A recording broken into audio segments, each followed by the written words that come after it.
wabarakatuh. Selamat siang teman-teman. Siang ini kita rilis pengungkapan ya, satu pengungkapan yaitu penimbunan minyak goreng yang dilakukan oleh Direktorat Kriminal Khusus Polda Kalsel. Yang langsung nanti kita didampingi oleh Pak Dir. Kejadian tertangkapnya ini diawali dengan laporan dari masyarakat, kemudian dilaksanakan DD oleh teman-teman khusus dan ditangkap pada hari Jumat ya, tanggal 4 yang lalu. Adapun barang bukti kurang lebih 1000 dus atau sekitar 31 liter, 51.000 liter lebih ya. Nanti secara real rinci akan disampaikan oleh Pak Dir. Selanjutnya saya silakan Pak Dir untuk memperjelas kasus ini. Terima kasih. Terima kasih Pak Kabid Humas. Assalamualaikum warahmatullahi wabarakatuh. Waalaikumsalam. Kita sekalian yang saya hormati Pak Kabid Humas, rekan-rekan wartawan media yang hadir pada acara press release pada hari ini. Saya menyampaikan kepada rekan-rekan wartawan bahwa pada hari Jumat sekitar tanggal 4 Maret pukul 11 dari Subdit 1 Indaksi Krimsus itu melakukan penggeledahan dalam sebuah gudang yang terletak di Jalan Gatot Subroto, Jalan Gubernur Subarjo RT 06 Desa Layap, Kota Layap.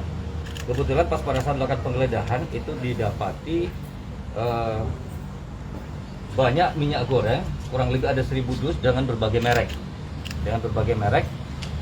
Hasil informasi dari masyarakat. Kemudian setelah kita melakukan pengecekan, dari 1000 dus itu ternyata bukan cuman satu merek atau dua merek. Kami berpikir itu bahwa itu distributor.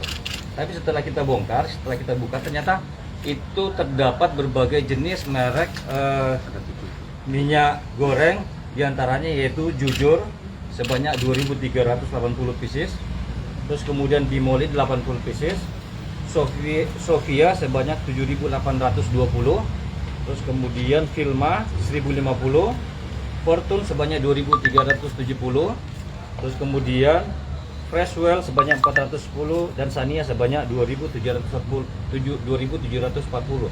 Jadi total itu ada kurang lebih 31.320 liter yang kami dapatkan di situ. Jadi indikasi awal ternyata kami menduga bahwa itu penimbunan karena barang itu ternyata sudah dihimpun sejak tahun lalu. Memang penegasan dari pemerintah bahwa kita harus melakukan operasi pangan, operasi pasar. Alhamdulillah kita temukan ini untuk mengantisipasi adanya kelangkaan atau kenaikan harga dari minyak goreng. Apalagi menjelang bulan puasa, yang betul-betul kami betul-betul melakukan optimalkan untuk melakukan pengecekan terhadap harga bahan pokok yang dibutuhkan oleh masyarakat. Alhamdulillah sekarang sudah kita tangani.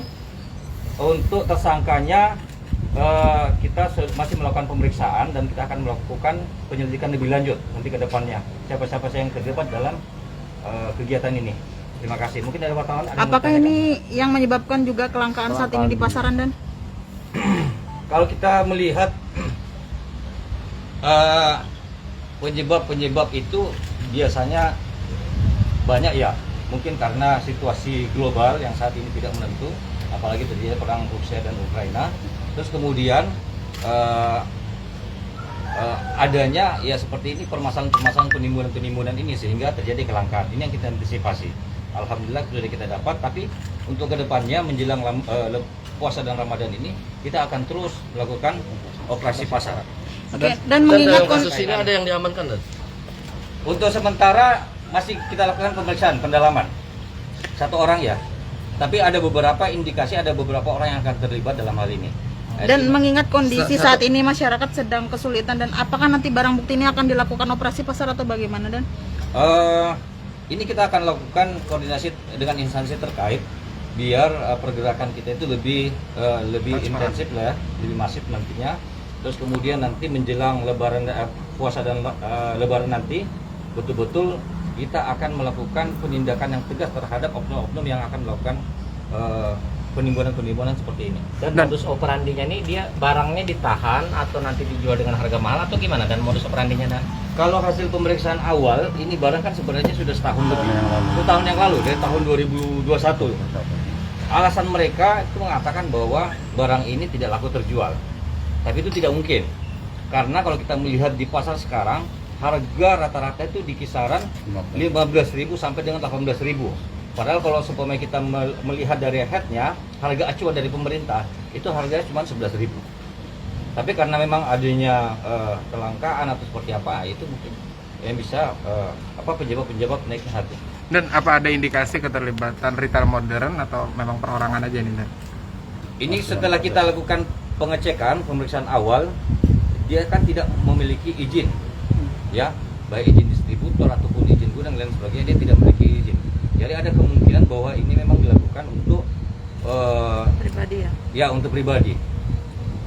Pasal yang disangkakan. Maaf. Untuk pasal yang disangkakan itu 107. Junto pasal 29 ayat 1 Undang-Undang Nomor 3 Tahun 2014 tentang perdagangan. Terus kemudian kami juntokan juga dengan pasal 11 ayat 2 Perpres 71 tahun 2015, dipidana dengan pidana penjara paling lama 5 tahun atau denda paling banyak 50 miliar. Ini bagi pelaku usaha yang menyimpan barang kebutuhan pokok dan atau barang penting dalam jumlah dan waktu tertentu pada saat terjadi kelangkaan barang. Dan katanya tadi kan tidak laku. Katanya tadi kan alasan tidak laku segala macam. Kalau normalnya dia laku, emang dia kebiasaannya memasarkan kemana untuk yang gudang ini? Nah, ini masih kita dalami lagi. Tapi yang jelas barang ini alasannya bilang bahwa ini tidak laku. Jadi barang ini sudah setahun yang lalu. Tapi itu tetap kita harus antisipasi. Karena bagaimanapun juga dengan kondisi seperti ini, harga naik dan lain sebagainya, ini terindikasi bahwa dia melakukan penimbunan. Kalau itu Inisialnya inisial Z ya. Inisialnya dan Inisialnya Z. Dari dus nih ada expired juga dan ada 2020, 2021. Ini ada modus juga untuk menjual yang sudah tidak kadaluarsa atau gimana dan ini? Ini cuma dusnya aja. Tapi kalau Anda perhatikan, ini tidak ada yang expired. Baru masih layak jual semua dan Ini masih layak jual. Ini produksi, ini tanggal produksi benar-benar. Ya. Oh. Ditimbun setahun yang lalu. Selesai, foto-fotoan. Ya cukup.